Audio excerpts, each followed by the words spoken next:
Friends, welcome to my YouTube channel study with Priya. आज हम CTET का पेपर 1 भाषा द्वितीय जो है वो हिंदी जिन स्टूडेंट ने सिलेक्ट की है वो अपने आंसर मिला सकते हैं। ये देखिए पैरा है, इसको आप रीड कर लीजिए और पॉज करके आप देख लेना। चलिए हम शुरू करते हैं। हमारा पहला क्वेश्चन है, गद्यांश में किस संकट की बात की गई है? आंसर 2, जल संकट की। अगला है, गंगा के किनारे बसे लोगों की आबादी लगभग कितनी है? इसका आंसर है 2, 40 करोड़। ये जवाब आपको देना है, गद्यांश में जो लिखा है उसके अनुसार ही जवाब देना है, खुद से नहीं देना है। अगला है, गद्यांश के अनुसार 2050 तक पानी का सबसे बड़ा संकट आने वाला है। ऑप्शन 1 भारत पर। अगला है, अल नीनो का प्रभाव पड़ता है 124 नंबर मानसून पर, दूसरा आंसर होगा। 125 नंबर क्वेश्चन, इस ग्लेशियर का 2.25 किलोमीटर हिस्सा पिघलकर गायब हो चुका है। वाक्य में रेखांकित पद है। संख्यावाचक विशेषण 4। अगला है, भारत की नदियों में जल कम होता जा रहा है, इसका क्या कारण है? इसका कारण ग्लेशियरों का तेजी से पिघलना। ऑप्शन इसका 1 सही है। अगला है, नदियों का पानी धीरे धीरे कम होता जा रहा है। वाक्य में रेखांकित पद क्या है? क्रिया विशेषण है, इसका ऑप्शन 2 सही होगा। अगला प्रश्न है, पर्यावरण में उपसर्ग और मूल शब्द क्या है? पर्यावरण में उपसर्ग है परि धन आवरण। ऑप्शन 2 इसका सही है। अगला प्रश्न है, देखिए इसमें भी ये गद्यांश दिया हुआ है, आप इसको रीड कर लीजिए और इसके अनुसार उत्तर देना है इसमें। तो पहला हमारा क्वेश्चन है, स्वतंत्र का विलोम क्या होगा? परतंत्र। ऑप्शन 1 इसका सही है। अगला है 130 नंबर क्वेश्चन, पाप और पुण्य दोनों की तुलना क्रमशः लोहे और स्वर्ण से की गई है। इसमें लोहे और स्वर्ण की जंजीर से की गई है। अगला है, समूह से भिन्न शब्द इसमें कौन सा है? इसमें जो फल है ऑप्शन 4, ये समूह से भिन्न है। अगला है, पुण्य में उसके फल को, इसका आंसर हो जाएगा हम स्वीकार नहीं भी कर सकते। ऑप्शन 4 है। अगला हमारा प्रश्न है, इस संसार में कुछ भी स्थायी नहीं है। ऑप्शन 2 सही है। अगला हमारा प्रश्न है, पाप और पुण्य दोनों अस्थायी हैं। ऑप्शन 1 इसका होगा। अगला है, गद्यांश के अनुसार पाप और पुण्य दोनों में बंधन है। ऑप्शन 3 सही है, दोनों में बंधन है। अगला प्रश्न है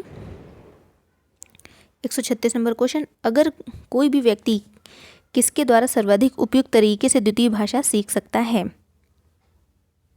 इसमें हम ऑप्शन 1 होगा, अपने समाज में सहजात वाचकों मूल भाषा बोलने वालों के सतत संपर्क के माध्यम से।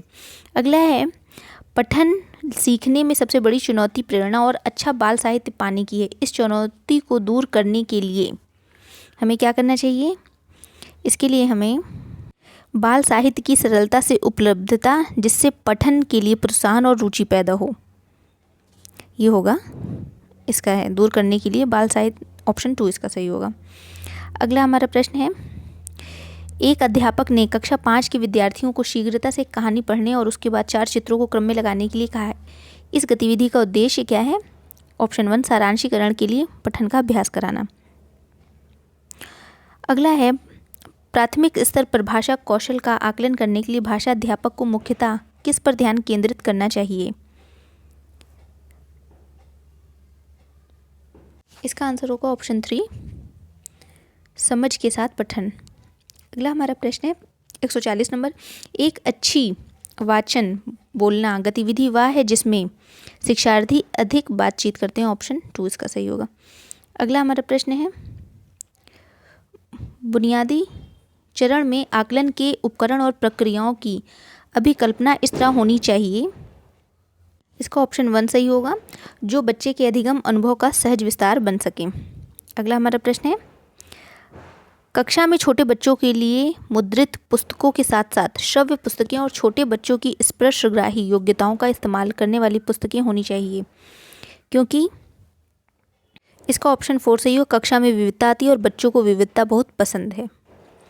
अगला हमारा प्रश्न है 143, भाषा अधिगम एक गहन प्रक्रिया है जो जन्म के समय से शुरू होती है और जीवन पर्यंत चलती है। क्या आप इस कथन से सहमत या असहमत हैं? इसका आंसर होगा ऑप्शन 4, मैं इस कथन से सहमत हूँ। अगला हमारा प्रश्न है, शिक्षार्थी व्याकरण के नियम और शब्द संपदा को कंठस्थ कर रहे हैं। अधिकांश कार्य मातृभाषा में हो रहा है। भाषा अध्यापक द्वारा अपनी कक्षा में किस विधि का प्रयोग करना चाहिए। इसमें है 144 के में आंसर, इसका आंसर होगा ऑप्शन 3 व्याकरण अनुवाद। अगला है बच्चों के संज्ञानात्मक विकास और भाषा। इसमें हमारा आंसर होगा ऑप्शन 3 उस संस्कृति और समुदाय से घनिष्ठ रूप से संबंधित है जिनमें बच्चे रहते हैं। ऑप्शन 3 इसका सही है। अगला है 146 नंबर क्वेश्चन, समग्र भाषा उपागम क्या है। ये है ध्वनि संकेत संबंधों में निष्कर्ष निकालना। अगला है यदि बच्चे अपने परिवेश में 2 भाषाओं का बोलना सुनते हैं, 2 भाषाओं को सुनने की ये अवसर बच्चों को लाभ पहुंचाते हैं। ऑप्शन 1 इसका सही है। अगला है इस प्रकार के पठन के कुछ अधिगम उद्देश्य और कार्य हैं। शिक्षार्थियों से अपेक्षा रहती है कि वे विषय वस्तु को विस्तार से ध्यानपूर्वक और सावधानी से पढ़ें। यह है, इनमें है 1 इसका गहन पठन, इसका आंसर होगा। अगला है 149 नंबर क्वेश्चन, पाठ के आरंभ में एक अध्यापक ने अपनी कक्षा के शिक्षार्थियों को समूहों में बांटा और कहा, अभी हाल ही में पढ़े गए समाचार पत्र के रुचिकर आलेख के बारे में बात करें। बोलने की यह गतिविधि किस लिए है। ये है मौखिक प्रवाह अभ्यास के लिए। अगला है विद्यार्थी अध्यापक द्वारा की दिए गए आदर्श वाक्यों को दोहराकर भाषा के प्रतिमान सीखते हैं। वे वाक्यों को कंठस्थ कर लेते हैं और सही तरीके से ड्रिल करने पर अपने अध्यापक द्वारा सकारात्मक पुनर्बलन प्राप्त करते हैं। अध्यापक द्वारा क्या किया जा रहा है, इसका आंसर होगा, इसका आंसर संरचनात्मक उपागम। ऑप्शन इसका 3 होगा। तो फ्रेंड्स, ये हमारा वीडियो अगर आपको अच्छा लगे तो please like share and subscribe. ये है लैंग्वेज 2 हिंदी CTET पेपर 1। ठीक, चलिए धन्यवाद।